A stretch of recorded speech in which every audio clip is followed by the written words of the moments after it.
이동의 뉴스 정면승부 3부 시작하겠습니다.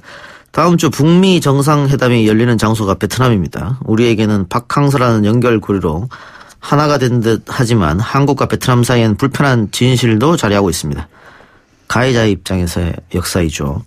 지난해 문 대통령이 양국 간 불행한 역사에 유감의 뜻을 표한다 밝힌 것도, 또 노무현 전 대통령이 마음의 빚이 있다라고 말했던 것도, 김대중 전 대통령이 베트남 국민에게 고통을 좀 미안하게 생각한다라고 말한 것도 모두 그 연장선이라 할 수 있는데요. 우리에겐 잊혀진 전쟁이 됐습니다만 베트남 국민들에겐 여전한 상처인 한국군에 의한 민간인 학살 문제를 지금부터 이야기해 보겠습니다. 20년부터 이 문제를 국내에 알리고 있는 한배평화재단 구수정 이사를 스튜디오에 모셨습니다. 어서 오십시오. 네, 안녕하세요. 한배평화재단의 구수정입니다. 예. 북미 정상회담이라는 세계적 빅 이벤트를 앞두고 무거운 역사 이야기를 꺼내는 게 조금 조심스럽긴 합니다만 한일 관계만 봐도 그렇고 기억하고 사과할 때 앞으로 나아갈 수 있는 거 아니겠어요? 그런데 일본은 우리에게 제대로 된 사과를 하지 않고 있는 게 문제인데 우리는 어쨌든 전직 대통령 또 현 대통령이 계속해서 사과를 하고 있습니다. 일본보다는 훨씬 낫다고 보는데 어떻게 보세요? 제가 알기로는 일본의 총리들도 유감 표명 수준의 사과는 계속적으로 해왔죠. 예. 그런데 이러한 사과가 우리들에게 사과로 비춰지지 않는 게 문제 아닐까요? 예. 예, 그러니까 그런 거죠. 우리는 사과를 하라고 계속 요구하고 있습니다만은 그 유감 정도로만 들을 수밖에 없고. 그렇죠. 그러나 우리하고 베트남은 좀 다른 게 베트남은 전쟁에서 이겼다는 그 자부심이 있고요. 그렇기 때문에 구태여 우리한테 사과해라 이렇게 요구하진 않고 있는. 그래서 이번에 그 문재인 대통령이 베트남을 방문했을 때도 대통령은 사과를 하고 싶었습니다만은 그 외교 관계라는 게 있기 때문에 저쪽에서 굳이 요구를 하지 않아서 이제 유감 정도를 표현한 거 아니겠습니까? 예. 근데 이제 구 이사장이 미안해요 베트남 운동을 벌이는 게 20년이 넘었는데 맨 처음에 어떻게 시작하게 된 거죠? 1997년으로 제가 기억을 하는데요. 그때 당시 제가 석사 논문을 준비하면서 베트남의 하나의 자료를 만나게 됩니다. 예. 당시 이제 베트남 같은 경우는 사회주의 국가이기 때문에 외국인이 국방부라든지 베트남 외무부라든지 이런 공식 문서에 접근하는 게 굉장히 제한적이거든요. 근데 그 당시 이제 외무부 산하에 국립문서 보관소라고 하는 곳에 제가 한 8번 정도 찾아가서 그 자료에 접근하는데 퇴짜를 계속 맞았어요. 그런데 이제 그러다 보니까 거기에서 일하시는 분이 좀 안쓰러웠던지 도대체 당신이 원하는 자료가 뭐냐? 라고 해서 저는 한국군 관련한 베트남 전쟁 당시 한국군 관련한 자료라면 뭐든지 좋다. 예. 이렇게 얘기를 했었는데 운명처럼 그들이 제게 건넸던 그 자료가 예. 베트남 전 당시 한국군에 의한 민간인 학살 관련 자료였던 거죠. 공식 문서는 아니지 않습니까, 그게? 베트남은 이제 물론 지금은 이제 통일 베트남이지만 베트남 전쟁 당시에 제가 알기로는 이미 1966년부터 북베트남에는 국가 차원의 그러니까 제가 알기로는 보건부 장관이 위원장을 하고 기타 이제 각 부처의 장관들이 위원으로 참여하는 베트남 전쟁 시기 전쟁 범죄 조사 위원회가 이미 결성이 되어 있었습니다. 예. 그래서 그것을 기반으로 해서 이제 아마도 베트남 전쟁이 끝나고 나서 80년대 초반부터 베트남 정부 차원에서 한국군 전쟁 범죄를 조사한 예. 그 종합 보고서가 발표가 된 거기 때문에 이것은 공식 문서라고 봐야 되죠. 봐도 된다. 네. 자, 우리도 그 소문으로만 그동안 있었던 거 아니겠어요? 한국군이 베트남에 가서 그 양민들을 학살했다. 그런데 자료로서 보고 어떤 느낌이 드셨어요? 사실은 남성들 같은 경우는 예비군 훈련장에서 교련 시간에, 그 베트남 전쟁 당시 그 파월 장병들의 무용담을 많이 들었다라고 하는데, 예. 저는 이제 그럴 기회가 많지 않았습니다. 그래서 사실은 자료에 적힌 내용들을 보고는, 이런 일이 과연 가능할까? 이런 일이 정말 있었을까? 이렇게 반신반의를 했던 것 같아요. 그 학살 장소에도 찾아가 보셨겠죠? 그렇죠. 생존자들도 만나보셨을 테고. 예, 99년이었는데요. 이 자료를 들고 현장을 직접 확인해야겠다는 생각을 했어요. 그래서 약 한 45일간 베트남 중부에 거의 수십여 개의 마을들을 직접 방문을 했었습니다. 그리고 이제 마을에 들어가서 제가 가장 충격적이었던 건, 학살은 마을의 피해거든요. 예. 학살은 집단 학살, 집단적으로 일어나기 때문에.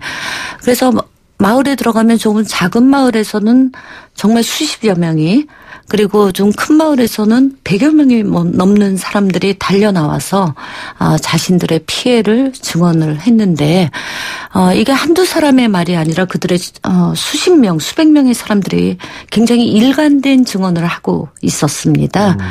그래서 그들의 증언을 직접 들으면서 한국군 민간인 학살, 이거 사실이구나, 실제로 있었던 일이구나 라고 그렇게 느끼게 됐죠. 어떤 지역에서는 한국군 증오비도 세워져 있다고 하는데, 이런 증오비는 언제 세워진 거예요? 베트남 같은 경우는 이제 75년에 전쟁이 끝난 직후부터 그 지방정부 차원에서는 한국군의 전쟁 범죄를 조사를 해왔습니다. 그래서 보통 이제 좀 이런 조사가 좀 빠르게 끝난 지역에서는 80년대에, 예. 예, 그리고 90년대 초반까지도 이제 증오비나 위령비나 이런 것들이 서게 되는데, 보통 좀 이르게 이런 진상조사 작업이 이루어진 지역에서는 증오비가 서 있고요.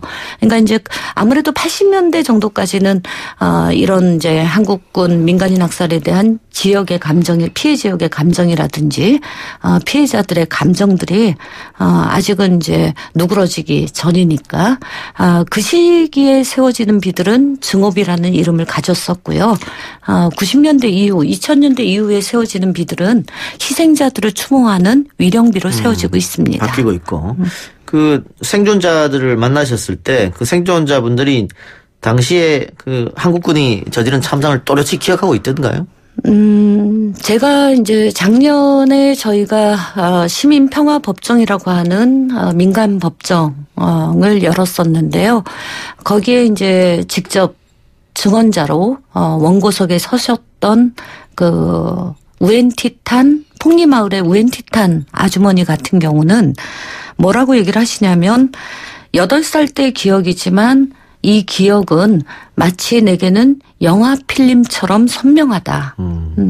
그래서 그날 하루의 기억을 느리게 감기로 그 화면을 보듯이 볼 수도 있고, 어떤 장면에서는 멈춤도 가능하다. 라고 말씀하실 정도로 대부분의 피해자들은 굉장히 선명한 그런 기억들을 가지고 있습니다. 근데 이제 우리 참전 군인들은 이런 얘기도 합니다. 당시에 누가 양민이고 누가 베트콩인지 구분할 수가 없었다. 네. 이 베트콩들은 낮에는 농민으로 또 평상시에는 그냥 소녀고 소년으로 있다가 밤이 되면 변신한다. 혹은 우리한테 뭐 한국인 아저씨 따라와서 초콜릿 달라고 해서 초콜릿을 주면 갑자기 그때 수류탄을 던지고 간다. 네. 그렇게 얘기를 하거든요. 어쩔 수 없었다고 얘기한단 말이죠. 네, 네. 저는 이렇게 생각을 합니다. 그러니까 전시 상황에서 민간인을 어떻게 규정할 것이냐. 예. 사실 이제 국제인도법상에서도 내가 맞닥뜨린 사람들이 무장하고 있지 않을 때, 그리고 그들이 공격해오지 않을 때, 이럴 때는 일단은 민간인으로 규정해야 되는 거죠. 그리고 이제 사실 제가 이렇게 베트남의 민간인 학살 피해 지역을 많이 다녀보면 예. 대부분의 희생자들이 여성이거나 어린 아이들인데 일례를 들면, 그, 하미 학살. 마을. 예, 하미 마을 같은 경우는 135명이 희생이 되거든요. 네. 근데 그 135명의 절반 이상이 10세 미만의 어린 아이들입니다. 그래서, 저는 이렇게 생각해요. 이제 당연히, 민간인인지 적군인지 이런 것들이 구별이 되지 않는 상황에서 내가 민간인들을 맞닥뜨려서 예. 초기에 오인 사살을 하거나 이럴 수 있죠. 근데 총을 쏘다가 내 앞에서 쓰러져가는 대상들이 젖먹이거나 대다수가 여성이거나 이럴 때는 멈췄어야 돼요. 예. 135명씩 이런 민간인들, 이런 여성들, 어린 아이들이 죽어가는 것을 우리가 민간인을 구분할 수 없었다라고 얘기하기는 예. 어려운 것 같습니다. 하이말 학살 사건에 여성이 또 65%가 넘었으니까. 그렇죠. 그래요. 저도 그렇게 생각합니다. 분명히 이거는 제네바 협약 위반이거든요. 그렇죠. 그러니까는 이게 어쨌든 아무리 전시라고 하더라도 이런 일을 벌인 건 정말 반인륜적 범죄이기 때문에 우리가 좀 아픈 일입니다만 여러 차례 사과해야 되는 게 맞다고 보는데 일각에서는 뭐 이사님 더 잘 알겠습니다만 특히 이제 베트남 참전 협의회 군인들 같은 경우에는 구수정이 거짓말하고 있다. 네. 돈벌이를 활용하기 위해서 이용하고 있다. 네. 이런 얘기 오래전부터 하고 들어오셨잖아요. 네, 그렇죠. 큰 얘기들 어떤 생각이 드세요?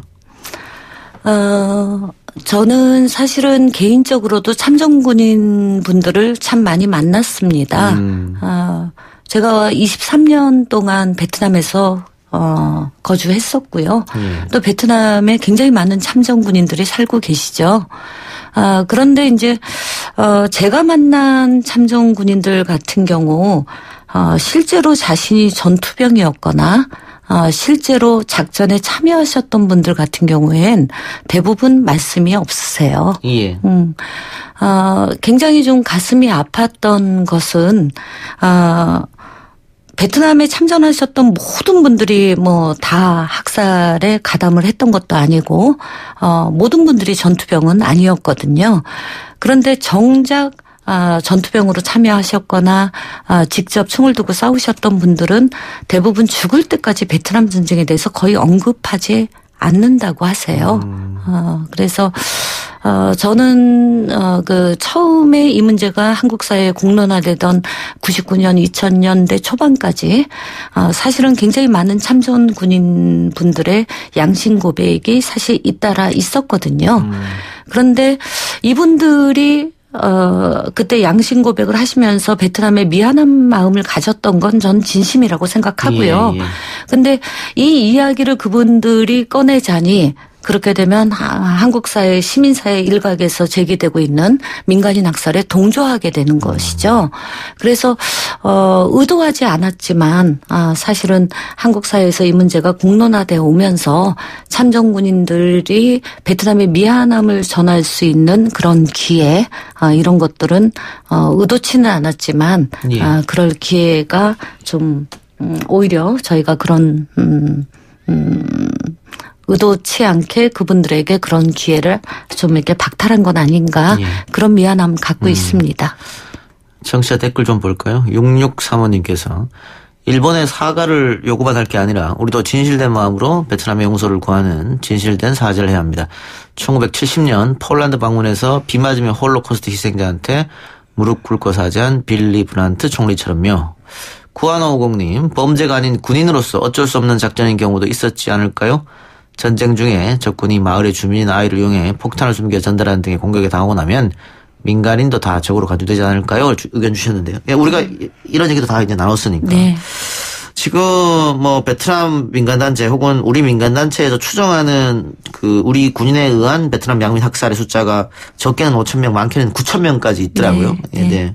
제대로 된 조사가 이제 이루어지지 않고 있기 때문에 이제 이렇게 될 텐데 그 우리 군 또 우리 지금 국가정보원에서 어느 정도 자료를 갖고 있다는 얘기도 있거든요. 혹시 그 자료 청구나 이런 거 한번 해보셨습니까? 이제 폭력 학살 같은 경우는 이제 미군 감찰부가 조사한 자료가 있죠. 네. 그리고 그 당시에 이제 미군 감찰부가 조사할 당시에 우리 중앙정보부도 이 사건을 조사할 수밖에 없었고요. 그래서 이제 지금 국정원에서는 이 폭력학살 조사 자료를 갖고 있는 게 확인이 되고 있습니다. 그리고 이제 시민단체 차원에서 특히 이제 민변이 중심이 돼서 이 자료 공개 요청을 했죠. 그리고 이제 법원에서도 이 자료를 공개하라라고 하는 그런 판결을 내린 바 있지만 여전히 국정원은 이 자료를 공개하지 않고 있습니다. 예. 어쨌든 이 명분 없는 전쟁에 우리 군인들도 어떻게 보면 그 피해자 중에 그럼요. 한 사람들 네. 아니겠어요? 네. 그리고 공식적인 기록은 없습니다만은 북한군도 사실은 이 베트남 전쟁에 참여했고 그리고 또 많은 전사자를 냈었습니다. 실제로 북한군 전사자들이 얼마 전에 또 유해가 북한으로 이제 가기도 하고 했었죠. 네. 자, 며칠 있으면은 이 아까 얘기했던 함의 학살이 일어난 지 이제 51주년이 네. 되는 51주기가 되는 그런 날인데요. 이사님 봤을 때 우리가 이 역사를 어떻게 기록하고 또 기억해야 하고 또 어떻게 사과하고 끝으로 정리 말씀 좀 부탁드리겠습니다. 예. 저희가 이제 기억하기에는 굉장히 아픈 역사죠. 예. 그럼에도 불구하고 우리가 이런 아픈 역사를 기록하고 기억하려고 하는 것은 1차적으로는 당연히 우리의 가해에 대한 그 베트남 사람들에 대한 사죄를 전하는 그런 일이 될 것입니다. 그런데 그것이 저는 단지 피해자들, 베트남 피해자들을 위한 일만은 아니라고 생각을 하고 있어요. 사실 저희도 한국전쟁 시기에 굉장히 많은 민간인 학살 사건들을 예, 겪었고요. 그리고 이제 제주 4.3부터 베트남을 거쳐서 광주 학살까지 이러한 상처들이 이어지고 있는데 그럼에도 불구하고 우리는 한 번도 이러한 전쟁의 상처를 치유한 적이 없습니다. 그래서 저는 우리가 이런 아픈 역사를 기억하는 일은 그동안 우리가 전쟁을 정당화하고 기념만 해온 우리 내면의 상처들을 극복하는 일이라고 생각을 하고요. 그리고 아까도 말씀드렸던 것처럼 제주 4.3부터 광주까지 이어지는 이런 우리 안에 내재된 그 폭력의 고리를 끊어내는 일이 될 것이라고 생각을 합니다. 예, 알겠습니다. 오늘 인터뷰 감사합니다. 네, 감사합니다. 예, 지금까지 한배평화재단 구수정 이사였습니다.